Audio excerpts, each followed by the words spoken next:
we have to look good now. Adrian is watching. On this edition of Designer Notes, we'll be reviewing a number of Panerai submersibles, and Panerai, the brand, is going to try and convince me to like it. And I think it's kind of succeeding in a way. In our blueprint segment, we're going to be looking at your ideas for extreme PRX models that you've been dreaming of. If the first redesigns were a little bit tame, now this is your chance to go full on with all of these extreme redesigns for the PRX. And finally, in your viewer comments, well, we're finally going to be reading some viewer comments again after a long while.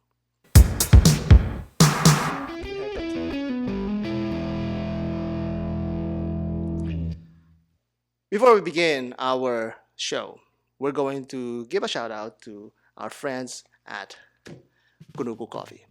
Now, if you love handcrafted watches, handcrafted underwear, and handcrafted ice, you'll probably love Cunucu Coffee. They only roast these as you order to guarantee the freshness as you open the packs. Of course, I'm mentioning this brand because I'm hoping that I will get like a lifetime supply of Cunucu Coffee, even though it's probably not going to be possible. But nevertheless, the moment that you smell that flavorful aroma, I have to stop that. This smells good. You'll know that you've chosen the right handcrafted coffee for you. So if you live in Aruba or anywhere else, it's time to fly to Aruba and go get your Cunucu Coffee, because it's probably the best handcrafted coffee not only here in Aruba but also in the universe.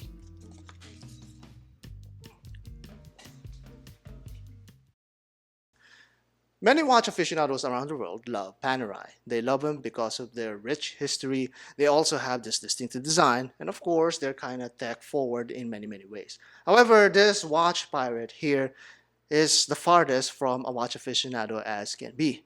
And not to mention that I have lady wrists that could not sustain a Panerai for more than 5 minutes. However, once I tried out a number of these Panerai submersibles in the office, I'm kind of thinking that Panerai is changing my mind. This video is brought to you by Shiva's Fine Jewelry and Rare Timepieces. The Quarantaquattro straight up means 44 as in 44 millimeters. For Panerai, this is a no-nonsense sizing option that's placed right between the 42 and 47 millimeter cases that they typically offer. It represents the brand's ideal versatile sizing within its iconic dive range.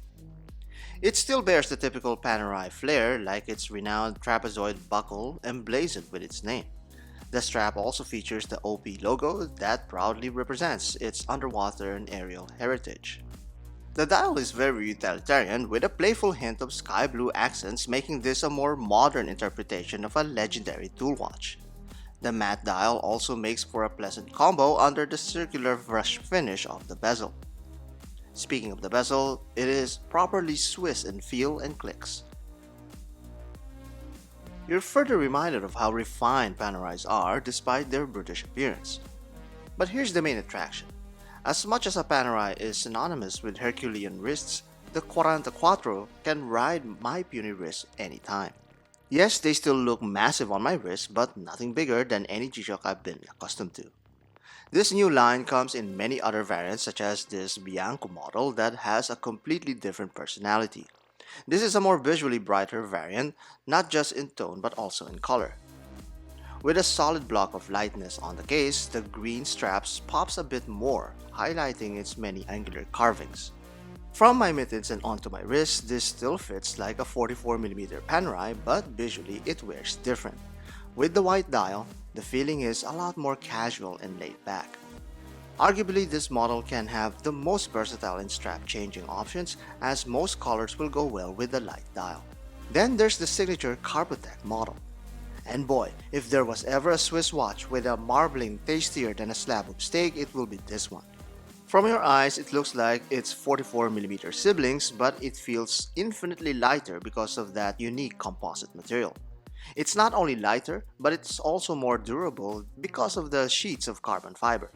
The buckle for these Panerai always matches the case, and this is no different. After all, why spoil a technological material that also happens to be extremely collectible? Look closely, and the gorgeous strips of carbon fiber line every facet of the case. As these layers of material are stacked together, they are compressed using a special process, with the result being a unique piece.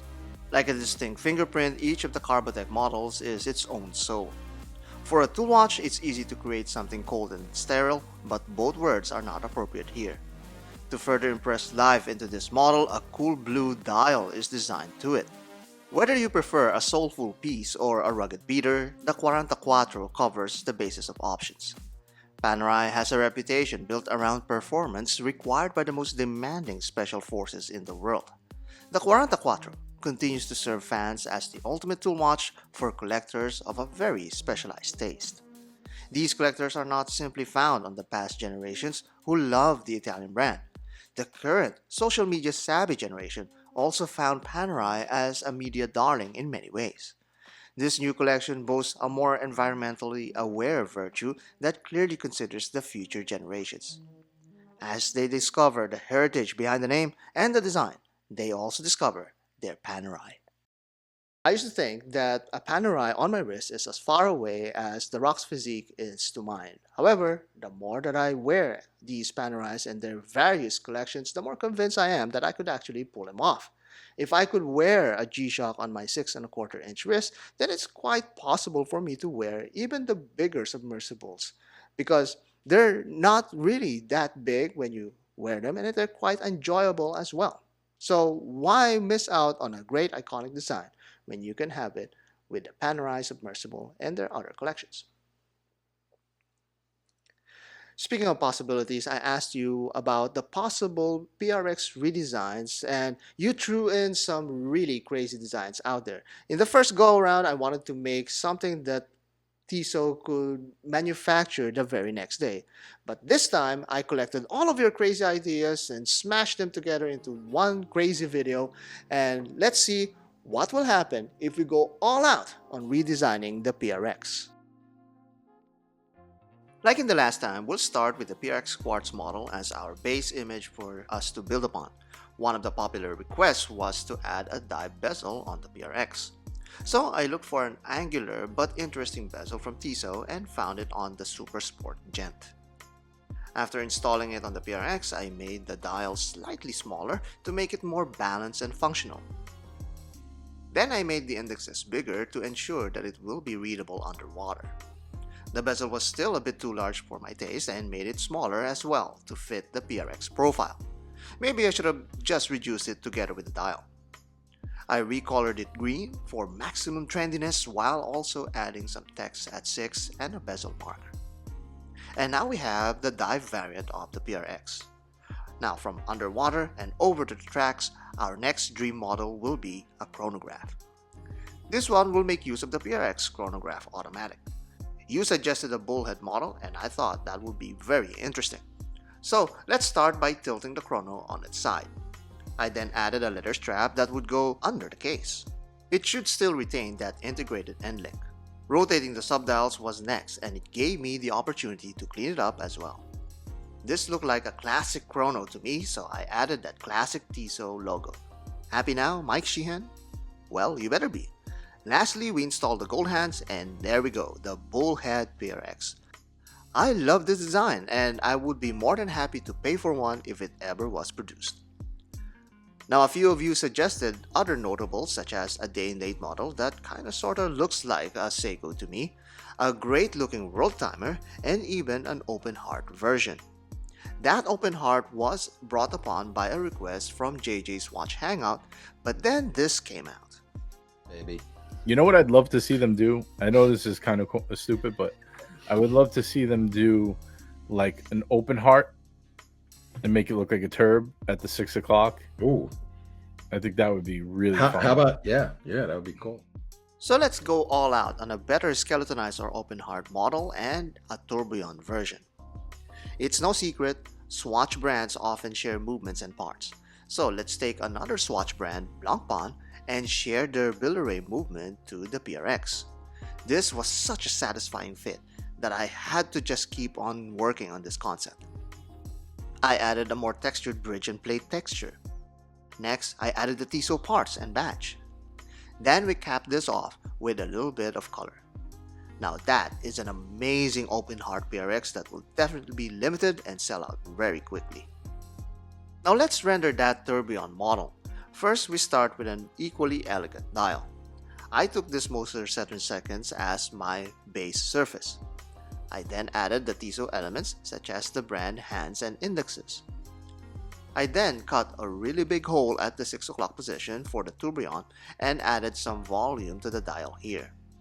And finally, this needs to be made in rose gold. This, I think, is the best PRX that you'll ever see. I'm really proud of you watch pirates out there. You came up with some crazy and beautiful ideas for the PRX, and I have no doubt if any of these were ever produced, it will be sold out the very first day. However, the sad reality is that these will never happen. You put all of us into this crazy situation. We're all now depressed because these dreams will never become a reality. It's your fault. But look at it the bright side, you know? There's no dreams to shatter because they were never real in the first place. But it's our crazy ideas. It's the blueprint for an extreme or a number of extreme PRX. And now it's time for your viewer comments.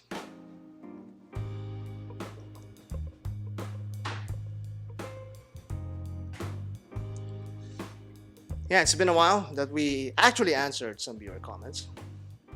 We have some backlogs here, but there are some. Most of the comments actually came with saying that, yeah, Garmin is still better than that MIP Square. So I think we've already talked about that. We're not gonna mention any of those in these comment sections, but there are some notable comments in the past few weeks. Like Alwin Dugilang 7007 says, I can't find any Moonswatch values other than the name Omega and Swiss movement. Well, that was from the video that I made about comparing the Tissot PRX, the Seiko SKX 5 SKX GMT, and Moonswatch. And he's saying here that there's no value at all to the Moonswatch. Again, this is also a reference to the Moonswatch being a toy watch or a cheap Swiss watch. But the very thing that he actually mentioned here, the name Omega and Swiss movement, that's actually the value of the Moonswatch. And he is right. Nobody in their mind will be buying this watch if it weren't for the Omega tag on it, and maybe not even the Swiss movement. So if you take away the Omega and Moonswatch labels on this case, it's just a Moonwatch case in bioceramic with their Swiss chronograph, quartz chronograph movement. So there's nothing really special about that. They're already making these quartz chronographs. It's just in different designs. So yes, that actually is the value of the Moonswatch. DH Ruvil Patel 8415 says, fake watch, skull emoji. Okay, he's talking about the Richard Mille homage. This is where I draw the line when it comes to these words. You know, many people think that homage watches and fake watches or counterfeit watches are the same. They're not. Homage watches, they're still relatively different to the original, especially these Richard Mille homages, because first and foremost, they weigh twice or three times the weight of an actual Richard Mille. And second, they're not trying to ape Richard Mille in any way, because they're not putting Richard Mille on their dials or on their watches. It's not really the idea, and not to mention that their movements are just basic Miyota movements, which is as far away from the movements that the Richard Milles come from. Now, going back to the topic here, fake watches, counterfeit watches, or replica watches, these are really watches that are trying to imitate the original down to the name and their look. Now, some of them are very, very successful, and some of their super fakes, they have like even grades now and all that. They're really scary good, to the point that it's very easy to lose sight which one is which. But some of them are really like, you know, bad imitations from these manufacturers, because of course, why are they going to spend as much money in producing these watches when their whole idea is to save money by selling these counterfeit, fake, or replica watches for a fraction of the cost of the original? Not to mention that Richard Mille did not come up with the tonneau design as well. They kind of homaged that from a number of existing watches already. Marcel 7427 says, the metal bracelet also can break the plastic lug. This is in reference to the first full metal GM 2100 that I made as a video. Just a context to that, the video I made like a number of months ago is a way for me to show in practical sense what the full metal Casio would look like even before G-Shock released that, because we all know that G-Shock is going to release that, and the moment that they release the GM 2100, the half metal or the metal covered Casios, we know that they're going to be releasing a full metal, full bracelet version. And that's why I ordered these aftermarket parts from AliExpress and tried to cram it in that GM 2100 design. And I was kind of successful at that, but there are a few hiccups which I pointed out in that short. And that's what he is trying to say here. And yes, he is actually right. If you wear this for an extended period of time, that kind of lug will deteriorate because it's not designed to endure the weight of that full metal bracelet from an aftermarket part, because that case design was meant for a resin or rubber strap. And that is also the big difference when you buy the actual original GMB 2100, because that is completely designed for a metal bracelet. And you could actually see that because the metal bracelet has these struts that actually support the lug from underneath, and not to mention that it's a full metal case design and not just metal covered as the one that I have. But let me get that.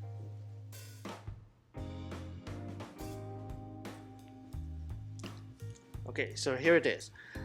It's still endured after months of use, but at the same time, this is quite a unique version, because up until today, these full metal or full silver bracelet and case design does not come with this metallic blue dial. So that's the uniqueness of this watch, and I'm quite happy with how it turned out. It's still getting some wrist time from me, and I have no doubt that one day G-Shock will come up with a similar design, but you know, the proper G-Shock way, because again, the back is not metal covered. It's a back plate from the GM 2100s. And then also, not to mention that I had to sacrifice two GM 2100s to get this. It's worth it. I think it's worth the price. And for the enjoyment of not just wearing that, but modding it also, is something that I cannot get from simply buying the original. Modding it and making my idea or concept manifest in reality, you know, unlike your Tissot PRX ideas. I could actually wear this. But again, also, like what I've said before, I'm going to buy a GMB 2100, and after handling Dich's 2100 full metal Casio, I'm really more motivated now to get one, especially at a discount price. Kakra Parindra 4659 says, glad that you collabed with Horology Story, man. He's the OG watch YouTuber from Indonesia, where we are from.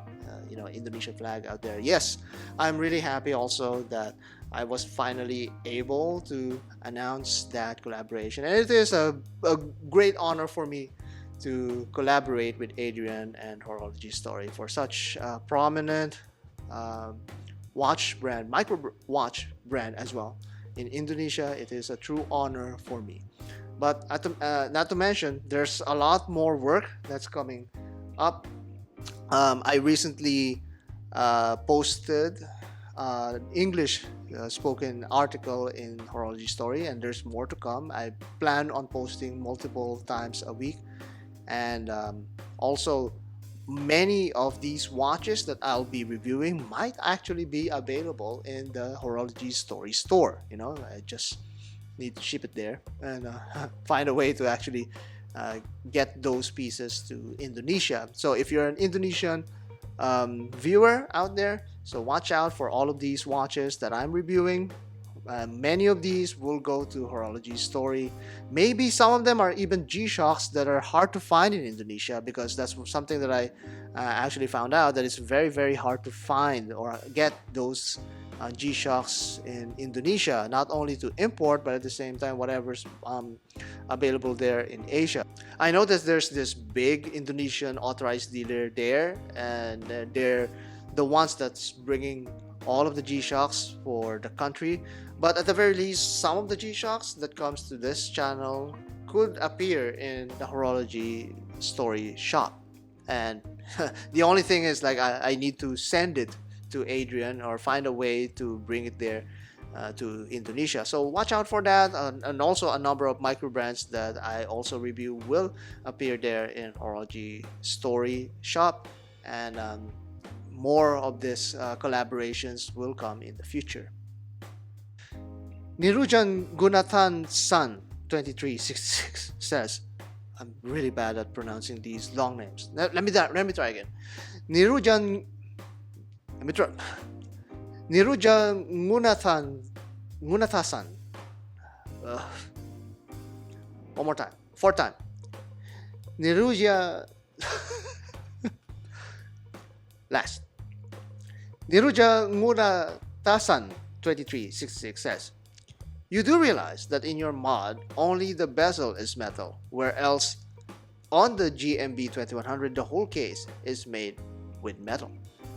Yes, I realize that, and I know that, and I actually pointed that out, and in a follow-up video, that the reason why to buy the GMB 2100. Yeah, I only mentioned a number of things or reasons why not to buy, and I try to limit the content to a more palatable watch segment or range, But yes, that is true. The GMB 2100 is a full metal case design. It's an actual full redesign rather than just refitting of the carbon core inner case from the GMB 2100. So that is the benefit of the GMB 2100. And at the same time, also, the finishing on the bracelet, the moment that I held it and compared it with Deech's own GMB 2100 gold model, the quality is as far away from what the AliExpress and some of the aftermarket mods can bring. So there's still a lot of value for you to buy and get the GMB 2100, and yes, and one of them is being a full metal case design, and that is not a knock on G-Shock nor in the commenter who I couldn't pronounce the name, but it is right. That is a benefit of having a full metal case design, and that's why too many people modding a GM 2100 is not good enough, and I respect that. I can get that. You're not gonna be banned for the show for questioning my logic there. MSZH7111 says, what do you think of the leather strap of the Tissot PRX he's talking about here? Is it worth buying? And here it is. Here are the leather straps. They still look good, and yes, the short answer is it's worth buying. These leather straps from Tissot are quite amazing. Not only are they branded, but at the same time they have this a gorgeous taper, you know, that really blends well with the PRX. You know, and also notice that I have the ice blue Powermatic PRX now, courtesy of Shibas, of course. And this will be reviewed soon, so stay tuned for that review. But that's the thing about this. This could actually, this is for my quartz PRX, but it actually can fit the Powermatic PRX. So now I have actually two sets of metal bracelets, and one is completely stock and it's not going to be scratched and it's going to remain like that. And whenever I feel like, you know, switching between my quartz PRX and the Powermatic PRX, the ice blue PRX, I could easily do that if I could get my nails to actually, like, you know, the moment that I say that I can easily do that, of course the spring bars would not cooperate. But there you go. You see, actually when I got this ice blue PRX, I was wearing my quartz PRX, and my colleague didn't actually need to resize the ice blue PRX because I just simply swapped my bracelet that's already sized to my wrist. And now I have two bracelets for the PRX, one that is stock and still in the box, and this one is the one that I always change up with either my quartz or ice blue PRX. Again, this is going to be in a video review soon, and special thanks to Shibas for, you know, making this possible. It's actually very hard to find. So on the leather strap, look, if you look at it on a leather strap, the ice blue PRX might not be as, you know, appealing as the full blue sunburst quartz PRX, but it's still nice to look at. You know, it's nice to switch them around. It's something that brings enjoyment to me. But my ultimate goal for this ice blue PRX, Powermatic PRX, is to have it on a white strap. Now, I couldn't bring myself to buy that white strap yet because one of them is costing around $180. I don't remember where it is. It was from Etsy, I think. But what I'm aiming for is that one with the metal end link, not the one from the lug that has just the whole rubber that fits on the 16 millimeter integrated case. So I don't know, we'll see how I'm going to come up with that, and hopefully maybe, you know, I can get one at a really affordable price. And yes, so back to the topic, the leather strap from Tissot is very much worth it. And finally, Nemoon Men 4484.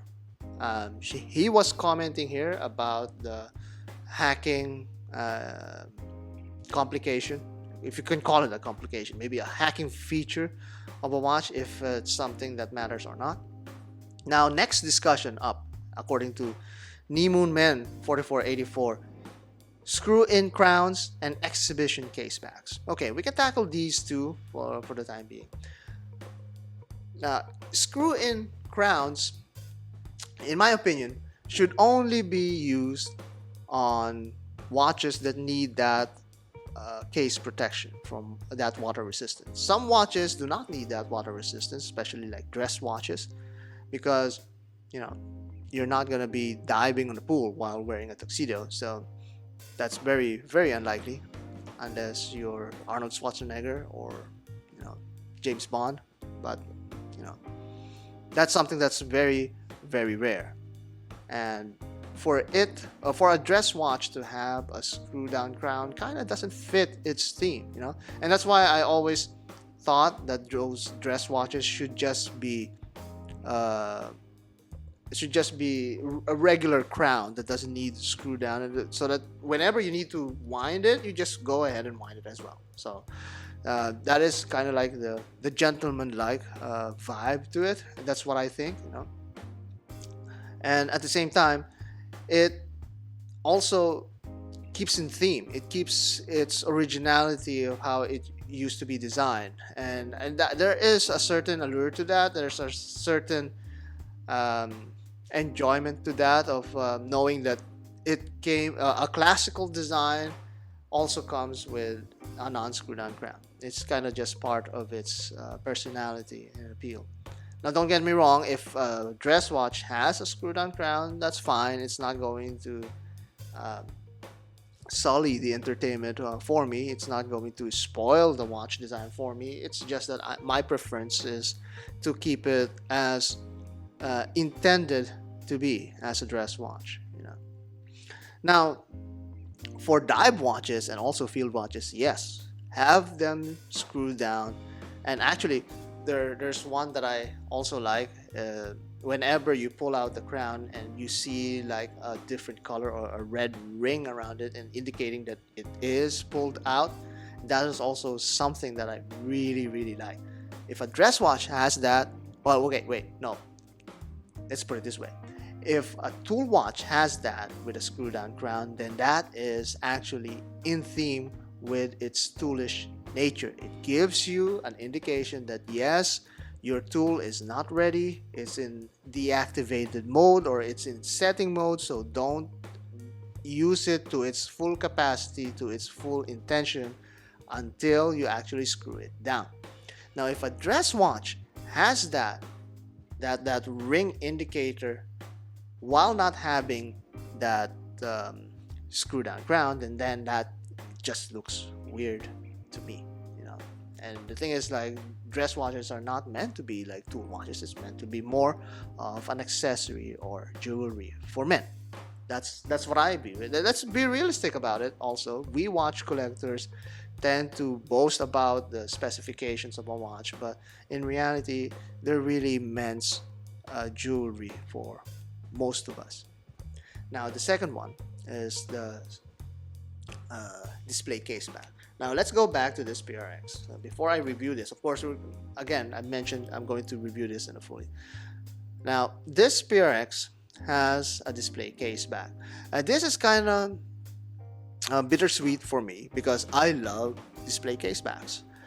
But until I started seeing some luxury brands and actually experiencing how they look like with those clear case backs, these Powermatic movements do not hold a candle to luxury watches who have decorated case backs. In fact, if you look at Tissot themselves, if you look at their automatic chronographs, they're quite decently decorated. They're machine decorated, of course, because if they're hand decorated, that'd be like astronomical in price.